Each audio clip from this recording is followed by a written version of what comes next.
2 spoon போதும். Lion date syrup, இதுல iron, fibre, vitamins, நோய் எதிர்ப்பு சக்தி அதிகமா இருக்கு. Lion date syrup. அனைவருக்கும் இதயத்தின் பொங்கல் நல்வாழ்த்துக்கள். பொங்கலோ பொங்கல்.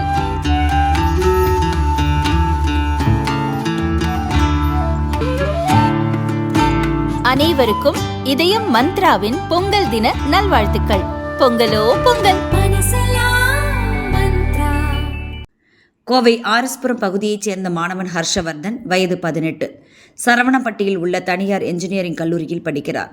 அதே கல்லூரியில் படிக்கும் 17 வயதான முதலாம் ஆண்டு மாணவியை இவர் ஒரு தலையாக காதலித்து வந்துள்ளார். இன்று வழக்கம் போல் கல்லூரிக்கு வந்த மாணவியை கல்லூரி வளாகத்தில் ஹர்ஷவர்தன் வழிமறித்து பேசினார். அப்போது 2 பேருக்கும் இடையே தகராறு ஏற்பட்டது. இதில் மாணவியை ஹர்ஷவர்தன் கடுமையாக தாக்கினார். ஒரு கட்டத்தில் தான் மறைத்து வைத்திருந்த கத்தியை எடுத்து மாணவியை சரமாரியாக குத்தினார். மாணவியின் கழுத்து, கை, முகம் உள்ளிட்ட பகுதியில் குத்து விழுந்தது. சம்பவத்தை நேரில் பார்த்த மாணவர்கள் கூச்சலிட்டபடி ஓடி வந்தனர். ஹர்ஷவர்தனை மடக்கி பிடித்தனர். மாணவியை காயங்களுடன் மீட்டனர். கல்லூரி நிர்வாகத்துக்கு சொந்தமான மருத்துவமனையில் மாணவி அனுமதிக்கப்பட்டார். அவருக்கு அங்கு சிகிச்சை அளிக்கப்பட்டு வருகிறது. தகவல் அறிந்து கல்லூரிக்கு வந்த சரவணம்பட்டி போலீசார் ஹர்ஷவர்தனை கைது செய்தனர். போலீஸ் ஸ்டேஷனுக்கு அழைத்துச் சென்று அவரிடம் விசாரித்து வருகின்றனர். மாணவியின் உடல்நலம் சீராக இருக்கிறது. என்ன நடந்தது என்பது தொடர்பாக அவரிடமும் பெண் போலீசார் விசாரித்தனர். முதல் கட்ட விசாரணையில் ஒரு தலைப்பற்ற காதலால் இந்த சம்பவம் நடந்தது உறுதியானது.